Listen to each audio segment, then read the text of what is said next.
रुकन कानून साज काउंसिल के कविता ने इल्जाम लगाया कि वजीर आजम नरेंद्र मोदी रियासत में चलाई जा रही स्कीमों को रोकने की साजिश कर रहे हैं। एमएलसी कविता ने कहा कि मरकजी वजीर निर्मला सीतारमण ने रियासत में आकर फोटो पंचायत कायम की। उन्होंने मोदी की तस्वीर को राशन की दुकानात पर न लगाए जाने पर निर्मला सीतारमण के एतराज का जवाब देते हुए कहा कि मोदी की तस्वीर राशन की दुकानों पर नहीं बल्कि पेट्रोल पंप्स पर लगाई जानी चाहिए। उन्होंने जरूरी अशिया की बढ़ती हुई कीमतों के लिए मरकज को जिम्मेदार करार दिया। उन्होंने निजामाबाद में मुनक्किदा नए वज़ाइफ की तक़सीम प्रोग्राम में शिरकत की। कविता ने इस मौके पर कहा कि वज़ीर आला के चंद्रशेखर राव हर खानदान के बड़े बेटे बन गए हैं। उन्होंने कहा कि निजामाबाद जिले में 50,000 से ज्यादा नए वज़ाइफ दिए जा रहे हैं। कविता ने कहा कि तमाम मुस्तहिक लोगों को वजीफा मिलेगा, इस खुसूस में परेशान होने की जरूरत नहीं है। उन्होंने कहा कि वज़ीर आला गरीबों की तकालीफ को समझते हुए वज़ाइफ फराहम कर रहे हैं। उन्होंने उम्मीद जाहिर की कि यह प्रोग्राम जारी रहेगा।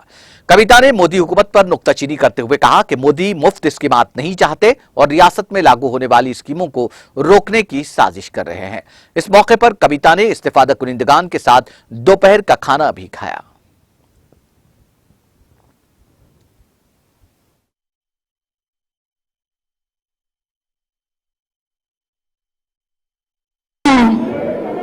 जय तेलंगाना आकलैतुंदाना दूध लगे क्या सबको मैं एक बार जोर से आवाज देंगे। जय तेलंगाना, जय तेलंगाना, जय तेलंगाना, जय केसीआर।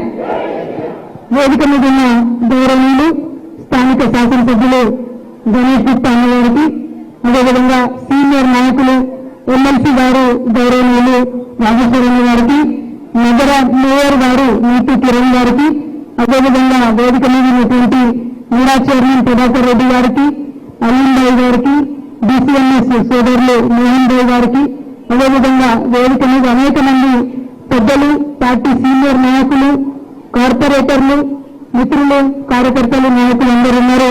వారందరికీ పేరు పేరున హృదయపూర్వకంగా నేను నమస్కారాలు తెలియజేస్తాను.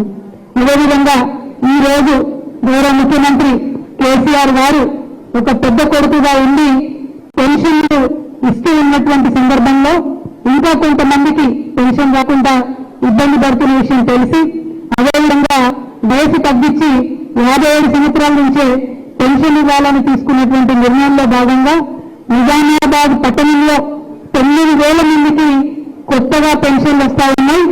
వారందరూ ఇవాళ ఇక్కడికి పెన్షన్ తీసుకోవడానికి వచ్చినారు.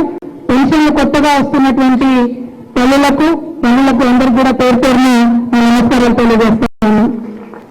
అదేవిధంగా మొత్తం నిజామాబాద్ జిల్లా మీరు తీసుకున్నట్టయితే కొత్తగా వచ్చేటటువంటి పెన్షన్లు 50,000 పైసలకు మనం మొత్తం నిజామాబాద్ జిల్లాలో పెన్షన్లు ఇచ్చుకుంటా ఉన్నాం.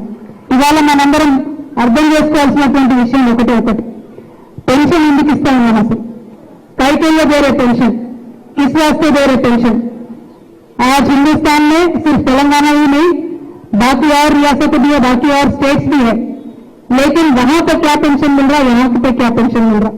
अपने बगल में ही महाराष्ट्र है. मैं निजामाबाद वालों को बाग अनुबंध महाराष्ट्र को जय तेलंगाना.